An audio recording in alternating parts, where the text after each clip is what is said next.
Hello बच्चों, कैसे हैं आप? उम्मीद करती हूँ आप बढ़िया और एकदम मज़े में होंगे। बच्चों, आज हम एक पाठ पढ़ेंगे जिसका नाम है स्वास्थ्य और व्यायाम।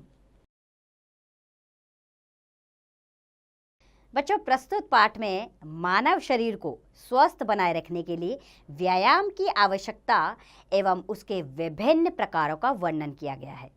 हमें अपने दैनिक जीवन में व्यायाम के लिए थोड़ा समय अवश्य निकालना चाहिए, क्योंकि यही हमारे शरीर को स्वस्थ बनाए रख सकता है। तो आइए अपने पाठ को आरंभ करते हैं। दादाजी, आप प्रतिदिन टहलने क्यों जाते हैं? नन्हे राहुल ने पूछा।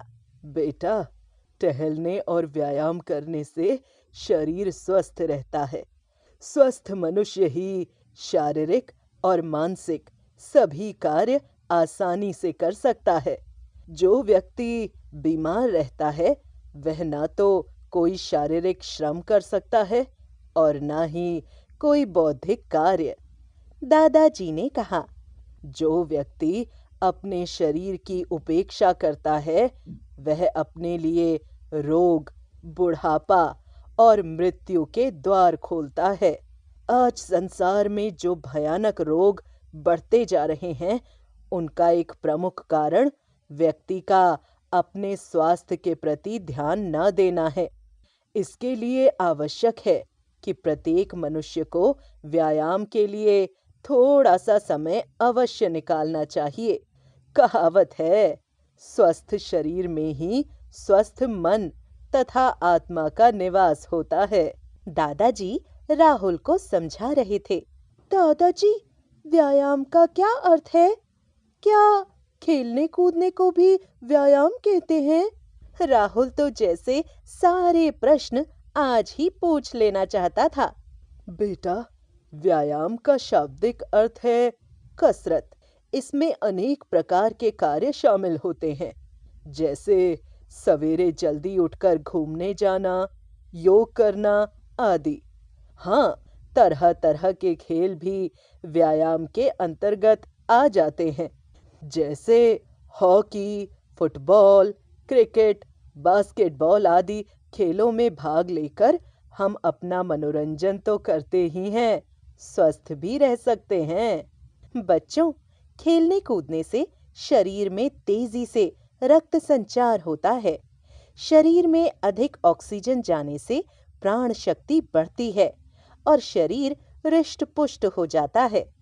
खेल कूद सब लोग सब स्थानों पर सदैव सुविधापूर्वक नहीं कर सकते। इसीलिए लोग अपने शरीर को स्वस्थ रखने के लिए व्यायाम करते हैं। आजकल लोगों के रहन सहन का स्तर कुछ इस तरह से हो गया है कि लोग शारीरिक श्रम की अपेक्षा मानसिक श्रम अधिक करते हैं। उनका अधिक से अधिक समय पढ़ने लिखने और बैठकर काम करने में व्यतीत होता है। परिणाम स्वरूप शरीर के अंग अच्छी तरह से अपना कार्य नहीं कर पाते और लोग बीमार पड़ जाते हैं। व्यायाम करते समय प्रत्येक व्यक्ति को अपनी अवस्था, आवश्यकता और रुचि का अवश्य ध्यान रखना चाहिए। बच्चों के लिए खेल कूद अत्यंत आवश्यक है। विद्यालयों में पीटी करने से भी बच्चों का व्यायाम हो जाता है। बच्चों के लिए दौड़ना, साइकिल चलाना, रस्सी कूदना, तैराकी करना आदि अच्छे व्यायाम हैं। इनसे मनोरंजन के साथ साथ कसरत भी हो जाती है।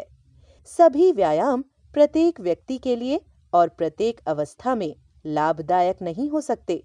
व्यक्ति को समय, आयु एवं शारीरिक शक्ति के अनुसार ही व्यायाम करना चाहिए। व्यायाम के संबंध में पहली सावधानी है सही व्यायाम का चुनाव। इसके बाद उपयुक्त समय, व्यायाम की उचित मात्रा आदि को निश्चित करना चाहिए। व्यायाम करते समय यदि थकान का अनुभव हो तो व्यायाम तुरंत बंद कर देना चाहिए। इसका अभ्यास धीरे धीरे बढ़ाना चाहिए। व्यायाम करते समय नाक से सांस लेनी चाहिए। खाना खाने के पश्चात व्यायाम नहीं करना चाहिए। व्यायाम के तुरंत बाद नहाना नहीं चाहिए। व्यायाम करने के थोड़ी देर बाद कुछ पौष्टिक पदार्थ जैसे दूध, फल का रस आदि लेना चाहिए। आजकल बड़े बड़े नगरों और महानगरों में जगह जगह सरकारी तथा व्यक्तिगत व्यायामशालाएं खुल गई हैं। यहाँ विभिन्न प्रकार के उपकरणों तथा यंत्रों की मदद से व्यायाम करवाया जाता है। कहने का तात्पर्य यह है कि व्यायाम स्वस्थ जीवन का सार है। अतः आलस्य त्याग कर व्यायाम के लिए थोड़ा समय अवश्य निकालना चाहिए। यदि शरीर स्वस्थ रहेगा तो मन प्रसन्न रहेगा और हम हर कार्य आनंद और स्फूर्ति से कर सकेंगे। उम्मीद करती हूँ बच्चों आपने इस पाठ का भरपूर आनंद उठाया होगा और आप जान गए होंगे कि आलस करना बहुत बुरी बला है, क्योंकि आलस्य से क्या होता है, हमारा जीवन बेकार हो सकता है। हम हर काम से दूर हो सकते हैं, हंसी खुशी त्योहारों से दूर हो सकते हैं। इसलिए हमें आलस्य को त्याग कर व्यायाम को अपनी दिनचर्या में शामिल करना चाहिए, ताकि स्फूर्ति हमारे जीवन में बनी रहे। और यदि शरीर स्वस्थ रहेगा तो हमारा मन भी प्रसन्न रहेगा और हम हर कार्य आनंद और स्फूर्ति से कर सकेंगे। इसीलिए आप भी रोज़ व्यायाम कीजिएगा, और नहीं करते हैं तो आज से ही उसकी आदत डालिए। अब इसका अभ्यास कार्य आप स्वयं कीजिए।